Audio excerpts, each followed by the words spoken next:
He visto The Whale, y es arrebatadoramente dolorosa. Y sí, Brendan Fraser está tan bien como dicen.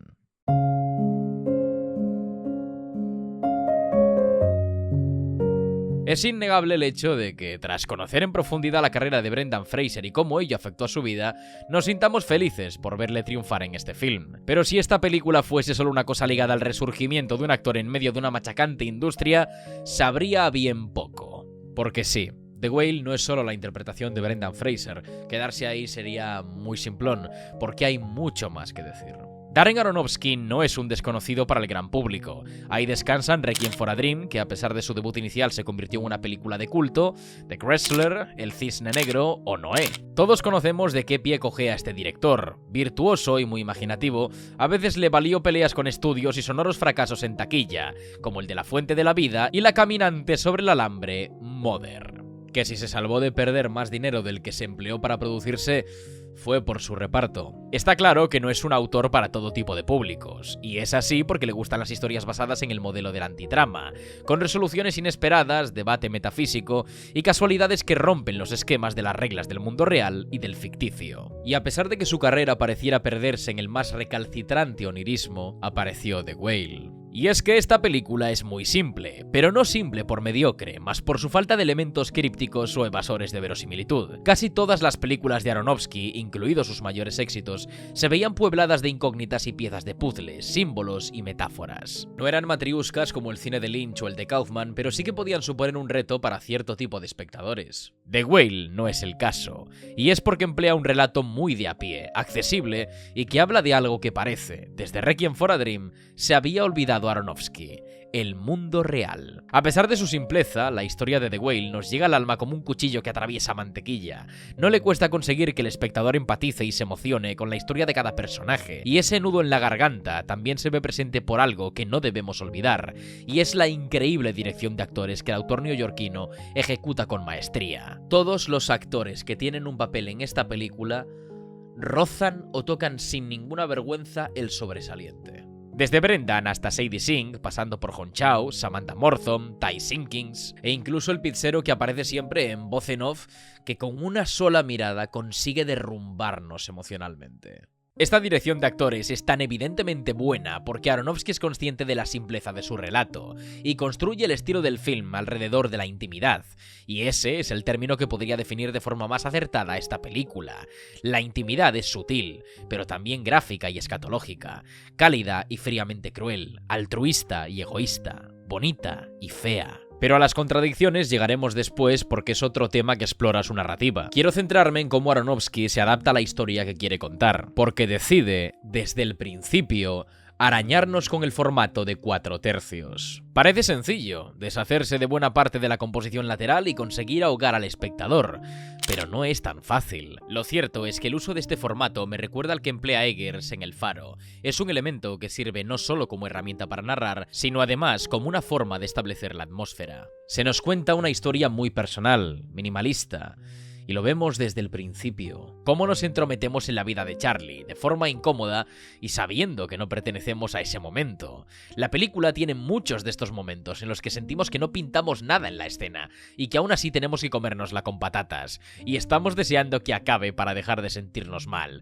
por una cosa o por otra. El formato, con composiciones verticales en muchos momentos, convierte la casa de Charlie en una pequeña madriguera, en la que no puede moverse ni respirar y a la que no parece incumbir. Su obesidad mórbida se ve representada espacial y espiritualmente. La fotografía es cargada y denota un ambiente envenenado, como si la respiración cargante y discontinua de Charlie fuera provocada por unos vapores tóxicos. El acercamiento que hace Aronofsky es por eso tan íntimo. Se proyecta en los objetos personales de Charlie, en todo lo que forma parte de su casa, y lo encierra, lo ahoga, y lo hace parecer mucho más inmenso de lo que es. Como una ballena en una charca. La música de Rob Simonsen también ayuda a esa inmersión, sobre todo en algunos temas. Parecen notas espaciadas por pasos pesados que van y vienen, de forma nostálgica.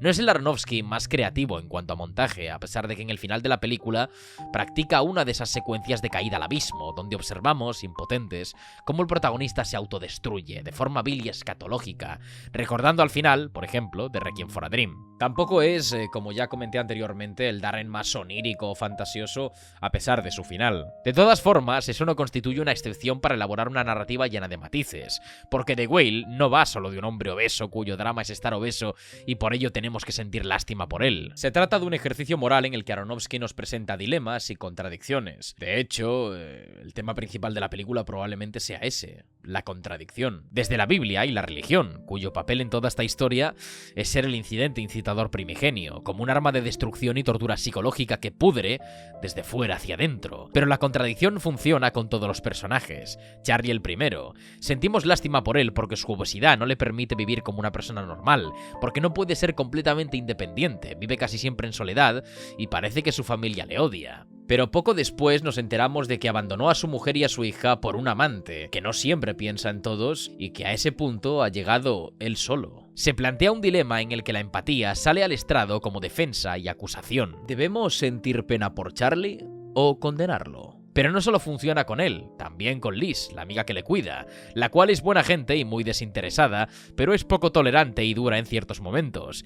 Ellie, la hija de Charlie, es brutalmente cruel y arisca. Pero ¿podemos justificarla, ya que no tuvo una infancia demasiado fácil y además un padre ausente? Hasta Thomas, el misionero que intenta ayudar a Charlie, le miente y simplemente está escapando de su familia. La contradicción y el dilema es lo que sustenta la narrativa de la película de forma sólida, pero también lo es el altruismo. Aronofsky explora la noción del altruismo, que es la diligencia por procurar el bien ajeno a costa del propio, de forma desinteresada. El problema que surge del altruismo es que ¿cómo valoramos el desinterés? La gente que da dinero a personas indigentes por la calle se lo da por sentirse superiores a los demás, por tener la conciencia tranquila, por no sentirse culpables, por sentirse bien.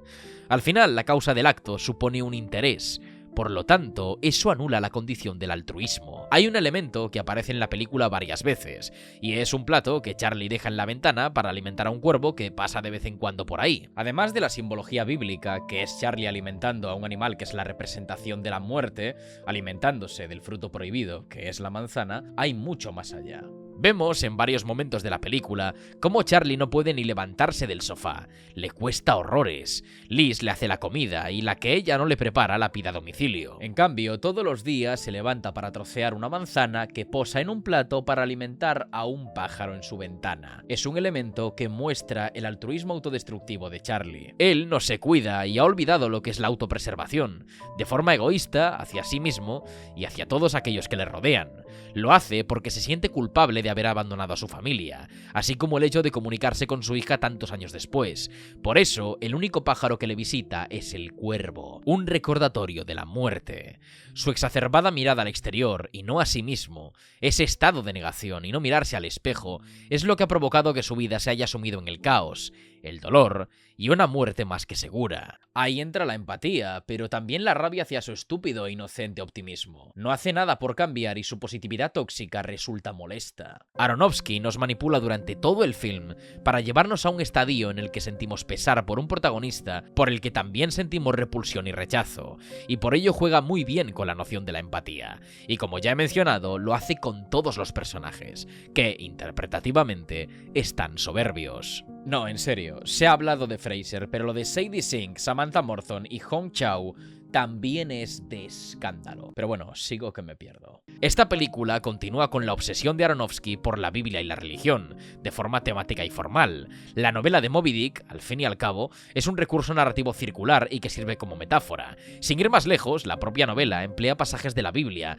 y muchos estudiosos y literatos la han calificado como una alegoría humanista y religiosa. Esto no sorprende porque ya lo hemos visto en Noé, Mother y La Fuente de la Vida, pero me gusta más cómo lo aplica en The Whale. Vemos elementos esparcidos a lo largo de la obra, de forma comedida y compactada, y al final, como lectura definitiva, se explora la bondad a partir de la incógnita del altruismo. Aronofsky no ve la vida como algo sencillo. Es más, su relato parece simple y bastante plano, hasta que llegamos a la mitad de la película y examinamos a los personajes más de cerca, y nos damos cuenta de que no son fáciles de leer. Les carcomen heridas y traumas que llevan por dentro, ya sean por miedo, por incertidumbre, por inseguridad sobre uno mismo o la tristeza. Pero ahí está el punto al que quiere llegar Aronofsky, y es una moraleja que no debemos olvidar.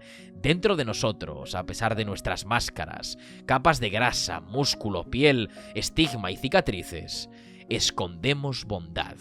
Pero la bondad no es más que una extensión de nuestra propia autoestima, y para empezar por los demás, debemos trabajar antes en nosotros mismos. Si no somos buenos con nosotros mismos, no podemos serlo con los demás. Esta es una película de aceptación en la que al final nos desprendemos de nuestros prejuicios, porque a pesar de lo brutalmente gráfico y tangible del final, lo único que vemos es un padre que ama a su hija y una hija que ama a su padre. Charlie ha vivido una epopeya de autodestrucción, al igual que en Moby Dick el capitán Ahab. El viejo lobo de mar persiguió a la ballena hasta el último término para vengarse de haber perdido una pierna, y en una travesía completamente autodestructiva, se llevó a sí mismo y a su tripulación a la muerte. Charlie ha realizado el mismo viaje, pero se autodestruye por arrepentimiento. Su fe naufraga al haber perdido a su amante después de haber destruido a su familia, y esa obsesión por pagar el precio por su egoísmo le lleva a un bucle en el que solo hay dolor. La solución que plantea Aronofsky a ese problema es visualizar la vida como una lucha, en la que no debemos olvidarnos de pegar, pero también de levantar las manos y protegernos, a nosotros y a nuestros seres queridos. Está en cines. Id a verla, por Dios.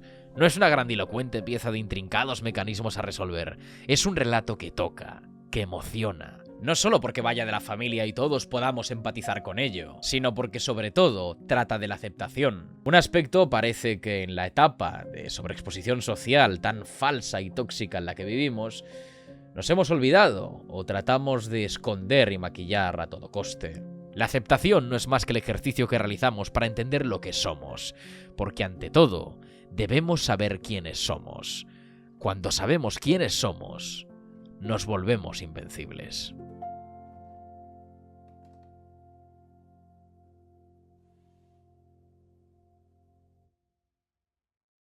Hasta aquí la reseña de hoy. Si queréis más vídeos analizando películas que vayan saliendo, no dudéis hacer vuestra recomendación en comentarios. Sin mucho más que decir, me despido. Un saludo e id en paz.